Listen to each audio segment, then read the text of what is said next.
Let's bring Myspace back.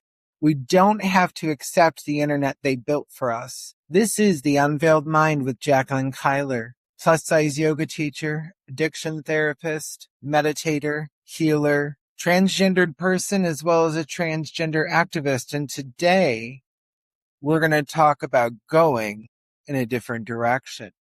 But first, let me ask you something. When did we decide that social media was supposed to tell us what social media was? Seriously, who decided that every platform needed to look basically the same? A profile picture, a little bio, a follower count, a like button, a feed, an algorithm, advertisements, short videos, more advertisements, and then another algorithm deciding what you're interested in before you even have a chance to figure it out for yourself. Who decided this was the final version? Because here's the thing, we did it. And if we helped create this social media environment, we can change it. And today, I'm making a very simple proposal. Maybe we don't need another new social media platform. Maybe we need to bring back an old one. Let's bring back MySpace. Not because we're stuck in 2006, not because we desperately want our old profile songs back, not because we need Tom to become everyone's best friend again. Although, Tom, if you're listening, we have some questions. I'm talking about bringing back the philosophy of MySpace. The idea that your social media profile should actually belong to you. Social media used to be your space. And that's the thing. If we think about words, thinking about my space, not their space, algorithm space, not advertiser space, not corporate decides what you see space, my space. That was the fundamental idea. You got to decide what your page looked like. You picked your colors, your background, your pictures, your music, your interests. It was your personality, your friends, your top 8, your little corner of the internet that was an extension of you. It wasn't even polished. Sometimes it wasn't even pretty. Sometimes it was downright horrifying, but it was personal. And that is something that we have lost. You didn't need permission to be creative. Remember when people customized their profiles? You could look at somebody's MySpace page and immediately know this person's into punk rock. This person loves anime. This person is obsessed with photography. This person is a complete goth. You learned something about people because they chose to tell you. Today, the platform often decides how you're allowed to present yourself. Here are your options. Here is your layout. Here's your content format. Here's what gets pushed. Here's what gets buried. Here's what goes viral. Here's what doesn't. And then we're told this is just how social media works now. Well, no, stop.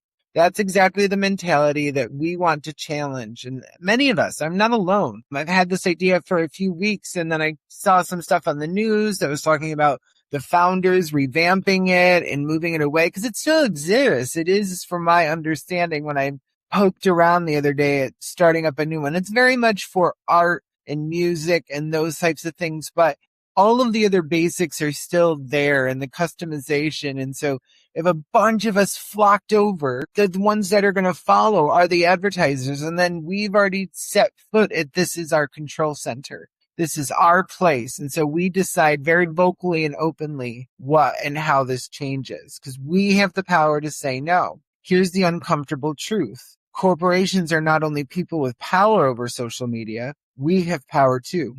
Again, every time we sign up for a platform, every time we post, every time we engage, every time we leave, every time millions of people collectively decide we're not doing this anymore, the market notices. Platforms notice, technology changes. So why are we acting like we're trapped when we're not?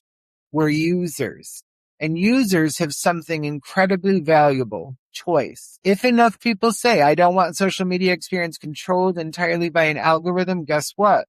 Companies have to listen. If enough people say, I want to customize my profile, that's a market. If enough people say, I want to discover people outside my existing social circle, that's a market. If enough people do say, I don't want to be treated like a number of followers. There's another market. You don't have to wait for somebody to invent permission for us.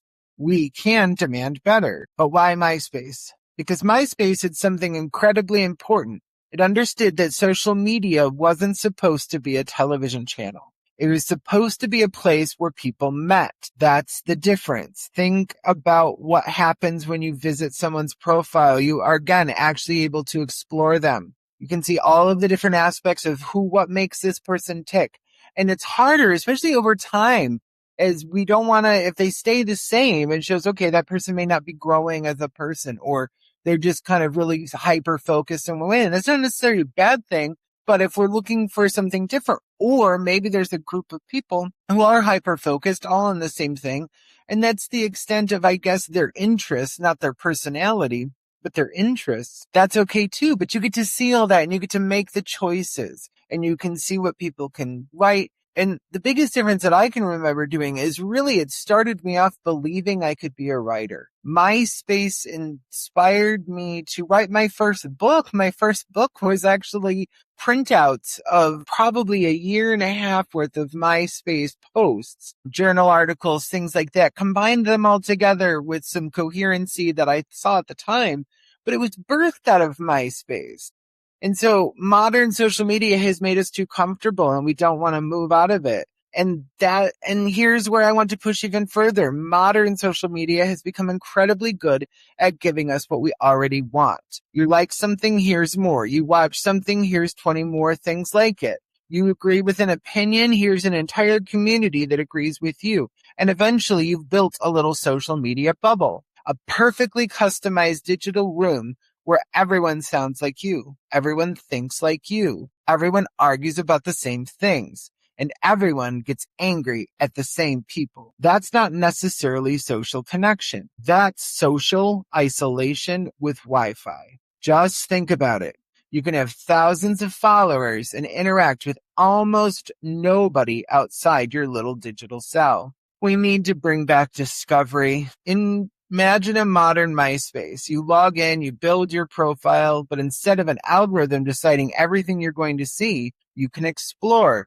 You can search for people, not just influencers, not celebrities. People. Maybe you have an interest in yoga, so you find a teacher in yoga in India. Maybe you're interested in music. You find a musician in Nigeria. Maybe you're interested in philosophy. You meet somebody in Germany. Maybe you're fascinated by cooking and you find somebody in Mexico who's completely different culinary traditions. And the biggest thing that this modern social media has stopped is fact checking what's going on. You can speak to people all around the world, but they have to accept you and friend you. And it comes with a slow of spam because it's just profiles. It's not things that people have to create in order to present to the world. And so this is suddenly when your world gets bigger, and that's what social media should do. It makes our world bigger, not smaller.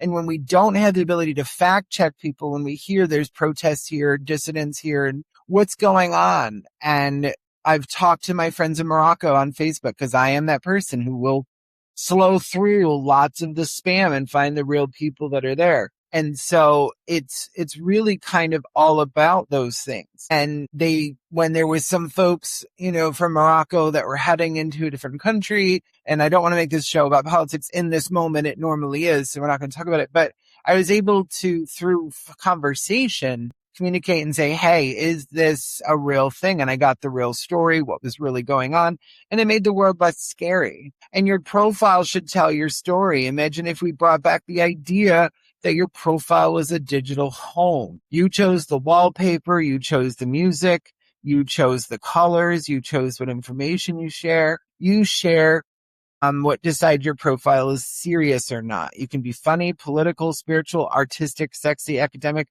all of the above, none of the above. You choose your friends, you choose who appears on your page, and you choose what you want people to know. And here's the really radical part. You don't have to optimize yourself for an algorithm. You don't have to ask, will this get engagement? You ask, does this represent me? This is a completely different question and a completely different look. And so instead of I'm going to do something maybe bombastic, unless your personality is bombastic. I think the beginnings of Jackass and those types of things, they were sincerely into that form of entertainment. But now that it's been seen, that can be monetizable. Therefore, everything has to follow in that same idea instead of just what's really representing themselves. And that's where we need to get back to. Is what I'm posting going to be a representation of me? It's not just a mindless share. It's, hey, I'm telling you. And I'm also giving you. So if my outside, the way I set up my profile is not matching the things that I'm following, saying people's ability to hide amongst the enemy on both sides will be less. And I hate to say it, we have to bring back the top 8. I know somebody just had PTSD symptoms, but hear me out. The top 8 was ridiculous to cause drama. People absolutely lost their minds over it, but it also represented something we've forgotten: relationships. Your social network wasn't simply, I have 14,000 followers. It was, these are my people, and you got to choose them. Your relationships became visible. Your friendships became part of your digital identity. And yes, sometimes that meant somebody was going to ask, why am I not in your top 8? And we're going to have to explain yourself. That's called accountability. It might sound harsh, and I don't mean it to get to that level, but when you have to answer for the relationships you have, a lot of this chaos that we're glorifying and absolutely monetizing on becomes so many other things. However, we don't want to just recreate it. There is an important part here. I'm not saying we should recreate MySpace exactly as it was. Technology has changed. People have changed. We have learned some things.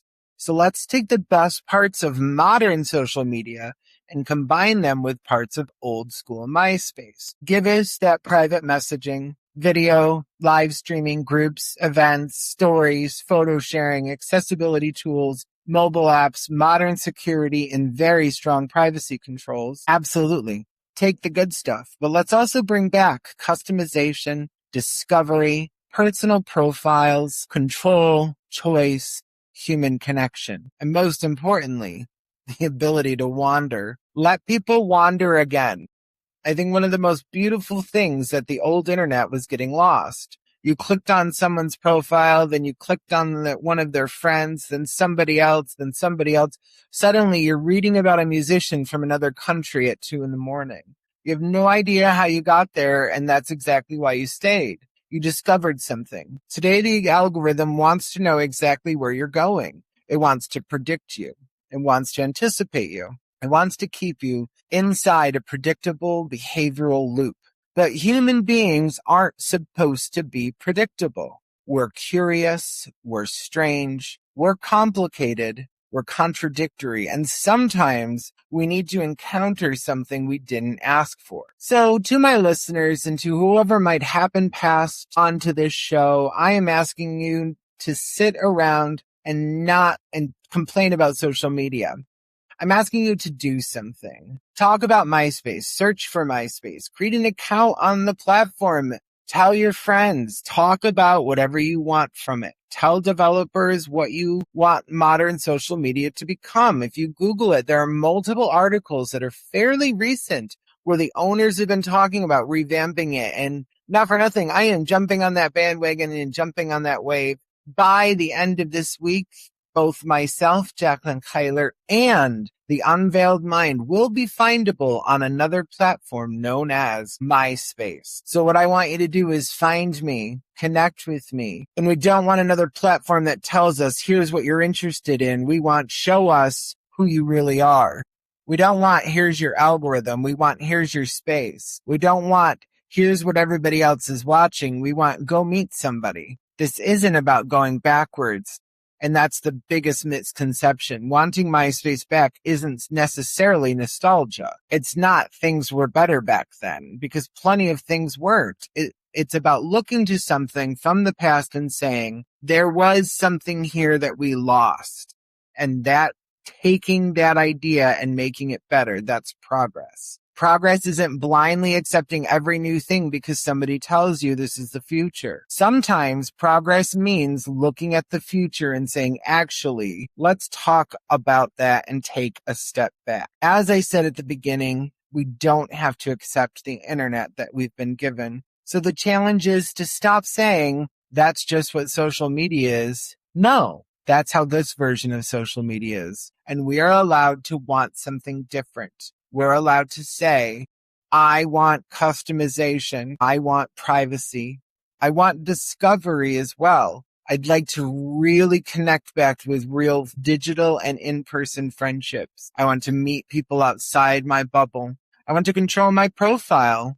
I want to decide what I see. And if enough of us say it, maybe somebody will listen. Maybe Myspace will listen. Maybe developers will listen. Maybe the entire industry will realize we're tired of being treated like data and engagement statistics. Because the truth is we're not engagement and we're people and we want to connect. So I'm just putting it out there. Let's bring back Myspace.